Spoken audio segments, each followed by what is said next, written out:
आज की इस प्रेस वार्ता में आपका स्वागत। पिछले कुछ दिनों से पूर्व मुख्यमंत्री अशोक जी गहलोत, प्रदेश कांग्रेस कमेटी के अध्यक्ष गोविंद जी डोटासरा और प्रतिपक्ष के नेता टीकाराम जी जूली सोशल मीडिया के माध्यम से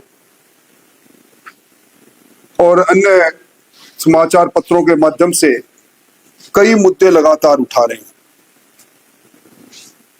छात्र संघ का चुनाव का मुद्दा हो, राजस्थान में बेरोजगारी का मुद्दा हो, स्मार्ट मीटर का मुद्दा हो या पंचायत राज संस्थाओं और स्थानीय निकाय के चुनाव में विलंब का मुद्दा हो।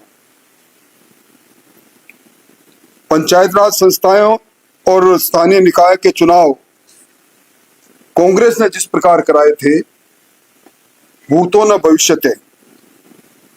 गहलोत साहब ने अपने कार्यकाल में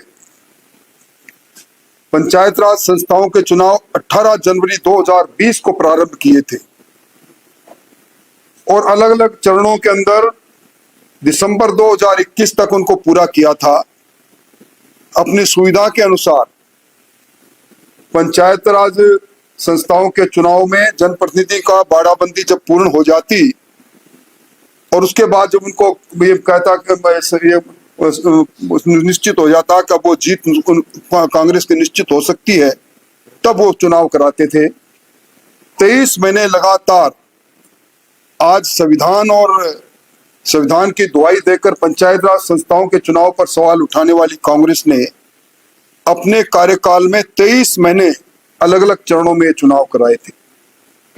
छात्र संघ के चुनाव अगर किसी के शासन में रुके लिंगोदय समिति के सिफारिश के आधार पर, तो अशोक गहलोत जी के शासन में रुके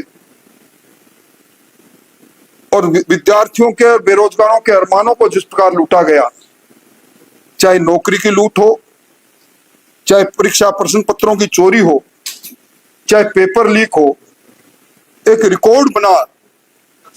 कोई भी वर्ग ऐसा छूता नहीं रहा जिसके अंदर किसी न किसी प्रकार की नौकरी की लूट कांग्रेस के राज में नहीं हो। दिव्यांग श्रेणी एक ऐसी श्रेणी, सब लोग चाहते हैं कि वो मुख्य धारा में आए। उनका 4% आरक्षण तय है। इसके लिए दिव्यांगजन अधिकार अधिनियम 2016 बना हुआ है। कांग्रेस के समय में भर्ती हुई। 19 अगस्त तक इस भर्ती पर जब प्रश्न चिन्ह लगे तो इनका मेडिकल बोर्ड से जब जांच करवानी प्रारंभ हुई तो 43 दिव्यांगों में से 37 दिव्यांग अयोग्य पाए गए। 53 की जांच अभी बाकी है। अच्छी तरह देखने वाले अंधे बनकर नौकरी पाते हैं, अच्छी तरह सुनने वाले बहरे बनकर नौकरी पाते हैं, मूक बधिर बनकर धरा प्रवाह बोलने वाले नौकरी पाते हैं। और हद तो तब हो गई जब मूक बधिर की नौकरी पर गहलोत साहब के खुद के कार्यालय में उन्हीं के जिले के एक व्यक्ति नियुक्त होते हैं। शिकायत पर जब जांच की जाती है तो दूसरे व्यक्ति को भेज देते हैं और कांग्रेस के समय में पदोन्नति भी पा जाते हैं। गहलोत साहब का खुद का पर्सनल बॉडीगार्ड पेपर लीक के मामले में पकड़ा जाता है। इससे बड़ा दुर्भाग्य कुछ हो नहीं सकता। भजनलाल जी की सरकार ने जो दिव्यांगजन अधिकार अधिनियम 2016 है, जिसकी पालना में 4% दिव्यांगों को पदोन्नति में भी आरक्षण है, इसको पदोन्नति का आरक्षण दिया नहीं। सरकार ने इन दिव्यांगों के प्रति संवेदनशीलता प्रकट करते हुए 2016 से इस बैकलॉग को समाप्त करने के लिए विशेष तौर पर इस एक अभियान के तौर पर इस काम को हाथ में लिया है। बेरोजगारी की बात करते हैं। आप सब लोग अच्छी तरह जानते हैं, कांग्रेस के शासनकाल के अंदर राजस्थान पूरे देश में बेरोजगारी की दर की दृष्टि से पहली और दूसरी पायदान पर रहा।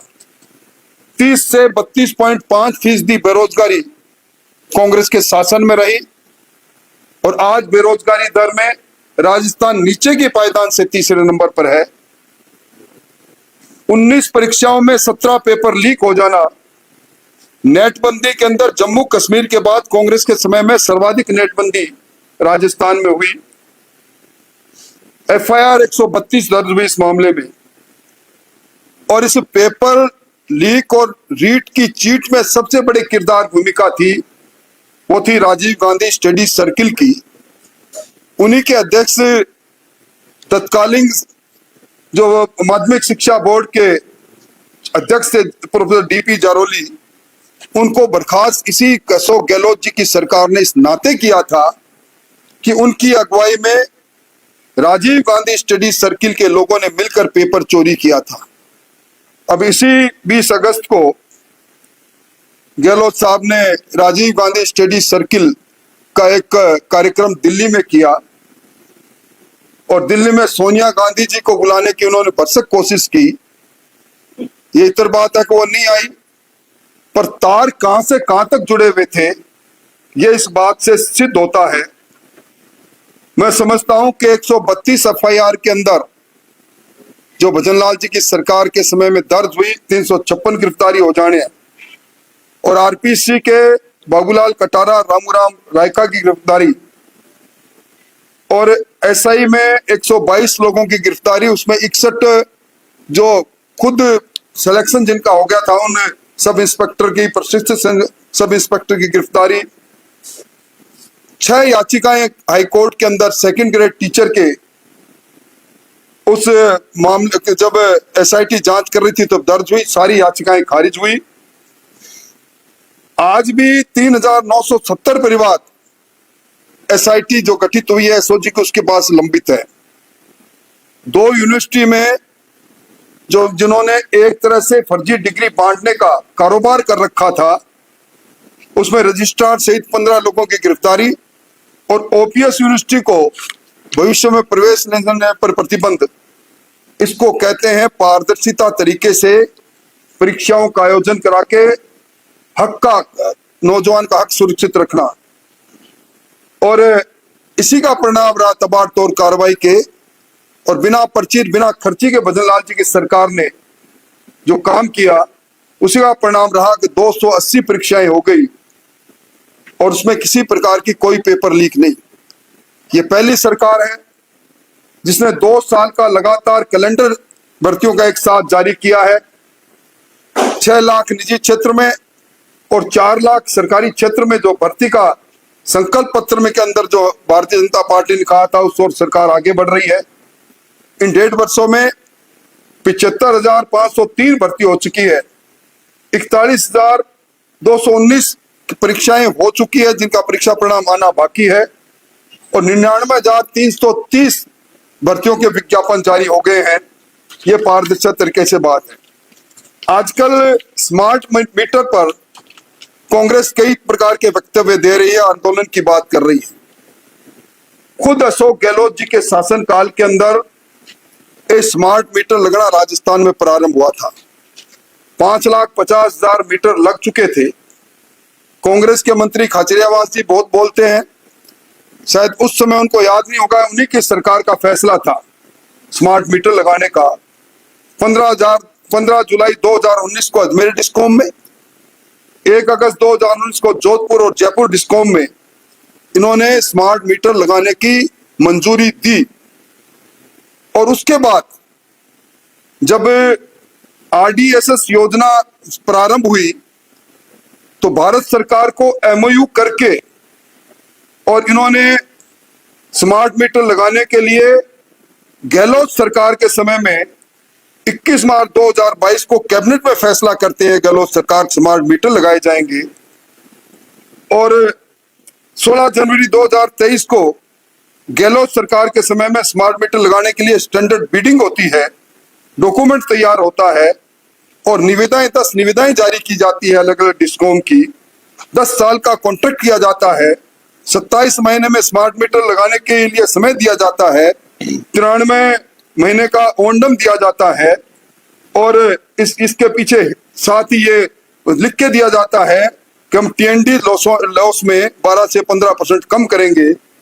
ये एमओयू करते हैं कि हम वितरण के बुनियादी ढांचे को ठीक करेंगे और इन 5 वर्षों के अंदर अलग अलग डिस्कॉम को 9,000 करोड़ से ज्यादा की राशि भारत सरकार इस नाते देती है कि डिस्कॉम में 80,000 करोड़ का जो कर्जा था वो कम किया जाए। गहलोत साहब का वक्तव्य मैं सुन रहा था, वो कह रहे थे कि सरकार की जन कल्याणकारी कार्य में राजनीतिक बाधा नहीं आनी चाहिए। ये सारे तीनों चारों बिंदु ये कहते हैं कि सरकार गहलोत सरकार की करनी और कथनी में बहुत अंतर है। ये सब काम स्मार्ट मीटर से लेकर और जिस प्रकार इन्होंने दिव्यांगों से लेकर अलग अलग श्रेणी के लोगों की इनमें नौकरी लुटाने का काम किया है, जब कलई खुलने लगी तब उसी पर अपने ही बात को अपने ही समय में हुए काम को दूसरों पर थोपने की कोशिश कर रहे हैं। इसलिए कांग्रेस को आज बुनियादी तौर पर भजनलाल जी की सरकार पर, क्योंकि सरकार ने जो जन कल्याणकारी काम किए हैं, राजस्थान की इकोनॉमी में बूस्ट पाया है, राजस्थान के जीडीपी में जो बढ़ोतरी हुई है, पर कैपिटा इनकम में जो बढ़ोतरी हुई है, राजस्थान में सबसे ज्यादा कैपिटल एक्सपेंडिचर इस सरकार ने इस वर्ष में किया है। इस नाते अब सरकार के विरुद्ध में कोई ठोस टिप्पणी नहीं करने पर दाएं बाएं चाय के प्याले में तूफान खड़ा करने की कोशिश कर रहे हैं। मोटे तौर पर मुझे इतनी बात करनी थी, और कोई सवाल आपका हो तो निश्चित तौर पर बताएं।